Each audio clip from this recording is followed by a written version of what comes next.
I heard my wife laughing with her friends about her secret affair, saying, "My clueless husband makes me coffee every morning after my wild nights."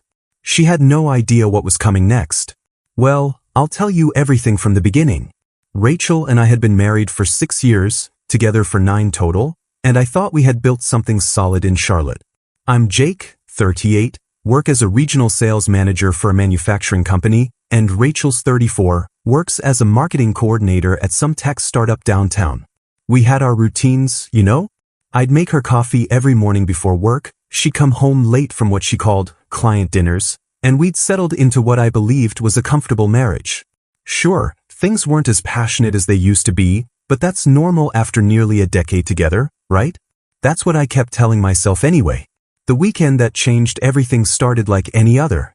I had planned this golf trip with my colleagues, we'd been looking forward to it for months, booked this nice course about 2 hours away, made hotel reservations, the whole 9 yards.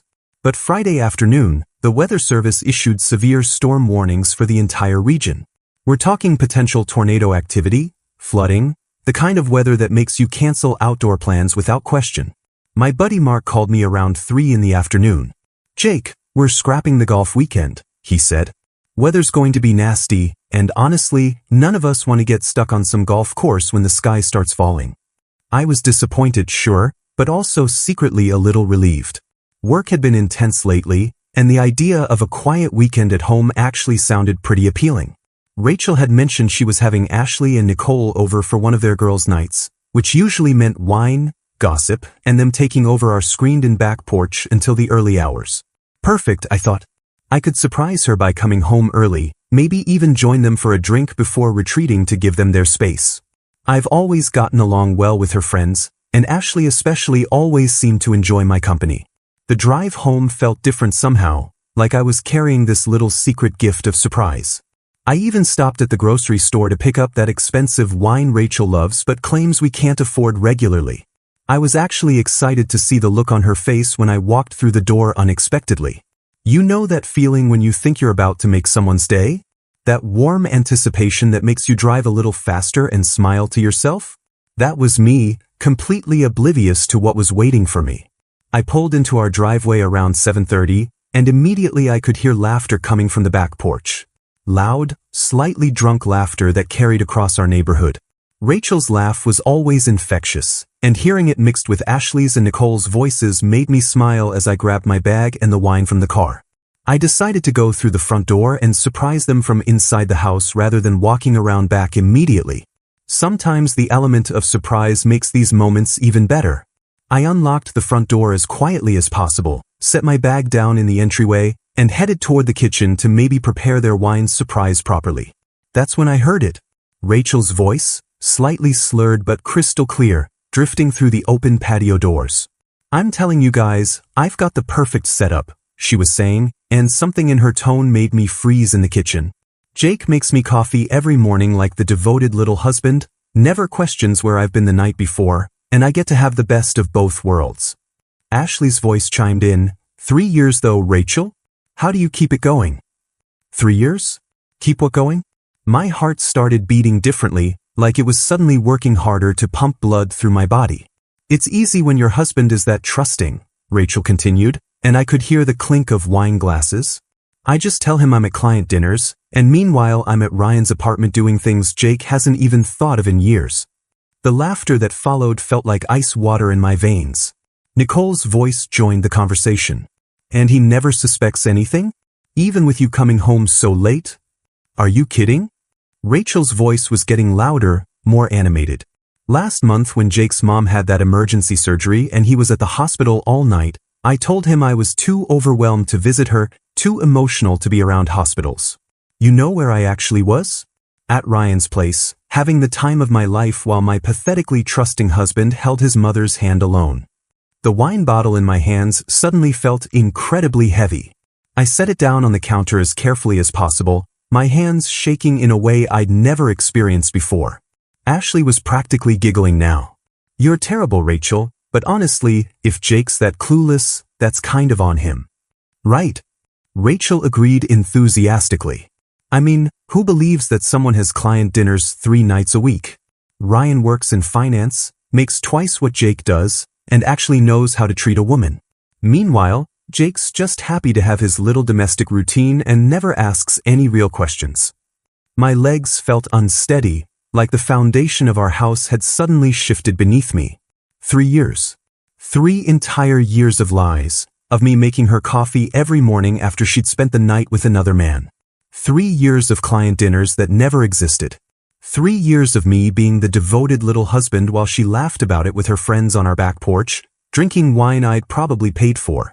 The betrayal hit me in waves. First the shock, then the humiliation, then something darker and more calculating that I'd never felt before. I stood there in my own kitchen, listening to my wife of 6 years mock me to her friends, and realized that the man I thought I was trusting, loving, devoted, had been nothing more than a convenient fool in someone else's story. What happened next surprised even me. Instead of storming out there and confronting her, something cold and calculating took over. I quietly backed away from the kitchen, grabbed my bag, and slipped out the front door like a ghost. My hands were still shaking as I sat in my car, but my mind was crystal clear for the first time in years. I drove straight to my brother-in-law Trevor's house across town, and when he opened the door and saw my face, he didn't even ask questions. "Rachel's having an affair," I said simply, and Trevor just stepped aside to let me in. Trevor's always been the steady one in the family, the kind of guy who thinks before he acts, and that night he probably saved me from doing something stupid. "You sure about this, Jake?" he asked as we sat in his living room. "Dead sure." Heard it straight from her mouth. Trevor nodded slowly. "What's your plan?" That's when I realized I actually had one, like my subconscious had been working overtime. "I'm going to document everything, get a lawyer, and make sure she can't spin this story when the time comes." Trevor offered me his guest room, and I spent the next 3 weeks living this bizarre double life. During the day, I'd go to work like nothing happened, come home to Rachel like the devoted husband she'd been mocking, and at night I'd return to Trevor's to methodically plan my response. It was like I'd become a detective investigating my own life. The first breakthrough came when I remembered our shared cloud storage. Rachel had always been careless with technology, and sure enough, when I logged in, there it was, 3 years of evidence she'd been too careless or too confident to hide. Photos of her and Ryan at restaurants I'd never been to, wearing clothes I'd never seen, looking at him the way she used to look at me. Videos that made my stomach turn. Messages that were worse than the conversation I'd overheard because they showed just how calculated this whole thing was. "Jake's working late again," read one message from 2 years ago. "Perfect timing for us." Another one from last Christmas, "Told Jake I was shopping for his gift when I was actually picking out lingerie for you." The financial evidence was even more damning. Our joint credit card statements told a story I'd been blind to: expensive dinners for 2 at restaurants she claimed were client meetings, hotel charges during my business trips when she was supposedly home alone, gifts from jewelry stores I'd never set foot in. The worst part was discovering charges from the day of my mother's emergency surgery. While I was holding my mom's hand in the hospital, terrified she might not make it through the operation, Rachel had charged a romantic dinner for 2 and a hotel room. That's when the cold calculation turned into something sharper, something that felt like justice. I started taking photos of everything in our house, our wedding gifts, furniture we'd bought together, jewelry I'd given her, documents showing what we owned. I opened a separate bank account and started gradually transferring money, nothing dramatic that would trigger alerts, just small amounts that added up over time. I found a divorce attorney who specialized in adultery cases, a sharp woman named Patricia Miller who listened to my story without judgment and laid out my options with clinical precision. "With evidence like this," she said during our consultation, "you're in a very strong position. North Carolina is one of the few states that still recognizes adultery as grounds for divorce, which affects alimony considerations." I gave her copies of everything, and she started building what she called my case file. Meanwhile, Rachel was acting strange at home, almost like she sensed something had shifted. She started being unusually attentive, making dinner more often, asking about my day with renewed interest. "You seem different lately," she said one evening as I washed dishes. "Everything okay at work?" "Just busy season," I replied, and technically that wasn't a lie. I was busier than I'd ever been, just not with work. She'd come up behind me sometimes and wrap her arms around me, and I'd have to fight every instinct not to pull away. The hardest part was maintaining the routine she'd mocked so brutally. Every morning I made her coffee, watching her drink it while knowing she'd been with Ryan the night before. Every time she said she had a client dinner, I'd kiss her goodbye and wish her luck, then head to Trevor's to continue my research. This is incredible evidence, Patricia told me during our second meeting. But Jake, are you sure you want to go nuclear? Once we file these papers and present this evidence, there's no going back. I thought about my mother in the hospital, about 3 years of lies, about being called pathetically trusting by women drinking wine on my back porch. I'm sure, I said. But I want to time this perfectly. That's when I started planning the execution phase. I researched Ryan, found out about his girlfriend Lisa through social media, confirmed Rachel's work schedule, and mapped out exactly how this was going to unfold. The man who'd been making coffee for his cheating wife every morning was gone. In his place was someone who understood that trust, once broken this completely, couldn't be repaired, it could only be avenged. Rachel had spent 3 years carefully constructing a lie, and I was going to spend 3 weeks carefully dismantling her entire world. The perfect opportunity came on a Tuesday morning in late October. Rachel had been talking for weeks about her company's quarterly presentation, how important it was for her career, how the executives from the main office would be there to evaluate everyone's performance. She'd been stressed about it, staying up late preparing slides, practicing her pitch in front of the bathroom mirror. It was almost poetic. She'd built her entire deception around fake work events, and now a real work event was going to be the stage for her downfall. That morning, I made her coffee like always, kissed her goodbye, and wished her luck on her presentation. You're going to kill it, I told her, and I meant it in ways she couldn't imagine. As soon as her car disappeared down our street, I put my plan into motion. I'd spent the previous evening creating anonymous email accounts and preparing packages of evidence. For Lisa, Ryan's girlfriend, I compiled the most damning photos and messages, along with a simple note. Thought you should know what your boyfriend has been doing for the past 3 years. I'm sorry you have to find out this way. I included screenshots of Ryan's messages to Rachel about their hotel meetups, photos of them together at romantic dinners, and credit card receipts showing his gifts to her. For Rachel's sister Emma, who had always been protective of Rachel but had also always treated me fairly, I prepared a different package. Emma deserved context, not just raw evidence. My note to her was longer, explaining how I discovered the affair, how long it had been going on, and how Rachel had mocked me to her friends.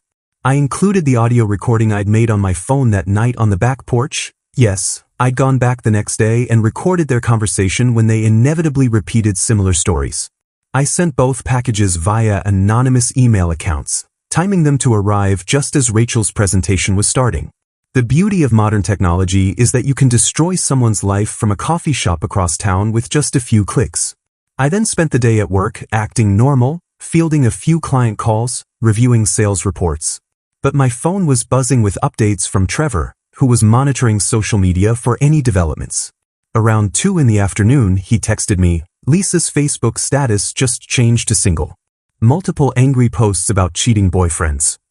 An hour later, Ryan's LinkedIn shows he's dealing with personal issues. Dude's in full panic mode. And then, around 4 p.m., the text I'd been waiting for, Rachel's calling you. Like, a lot. I looked at my phone, 7 missed calls from my wife, 3 voicemails I didn't bother listening to, and a string of increasingly frantic texts. Jake, call me back please. Something terrible happened. I need to come home. Please just answer your phone. Instead of responding, I left work early and headed home to execute the final phase. I'd already moved most of my important belongings to Trevor's over the past 3 weeks, just a little at a time so Rachel wouldn't notice.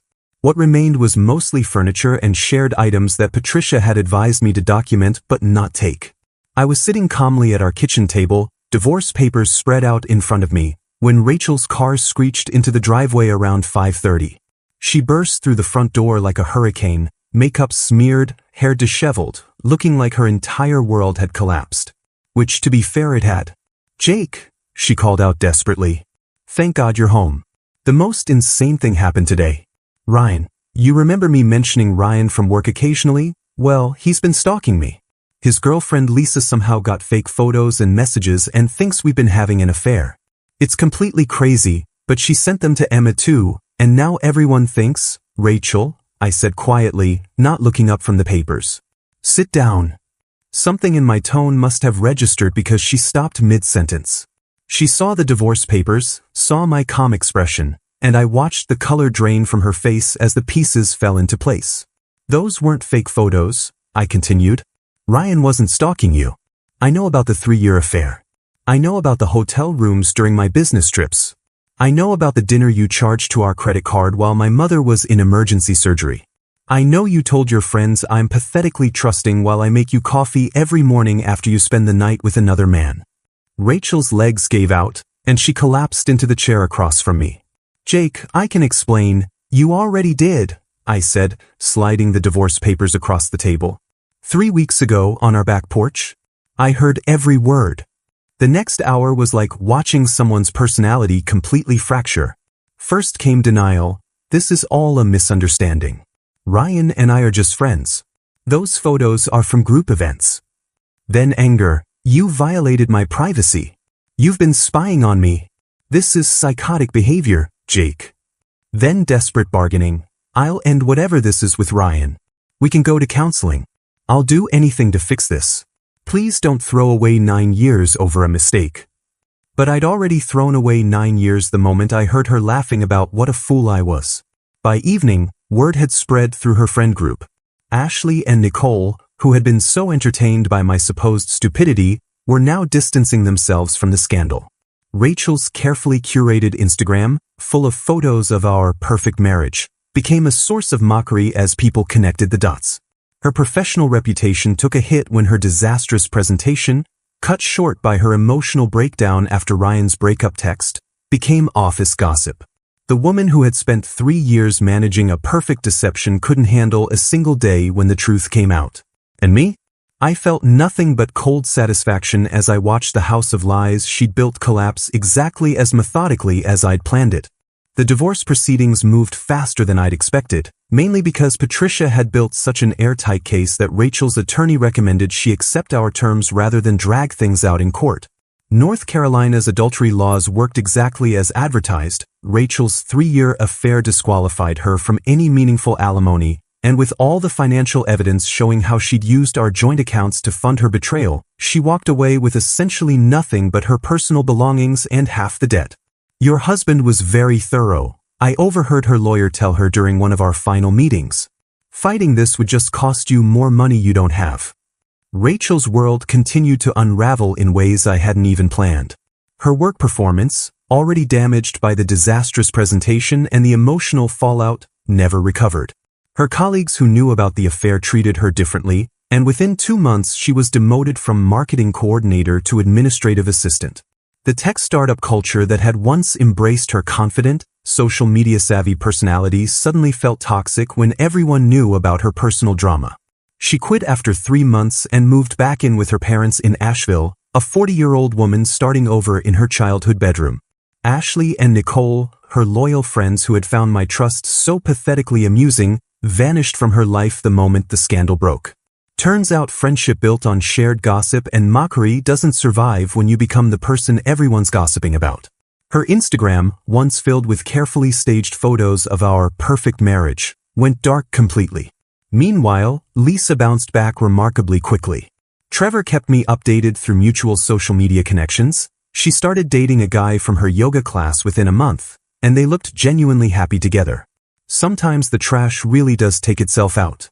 As for me, the first few months were harder than I'd expected. I'd been so focused on executing my plan that I hadn't prepared for the empty silence that followed.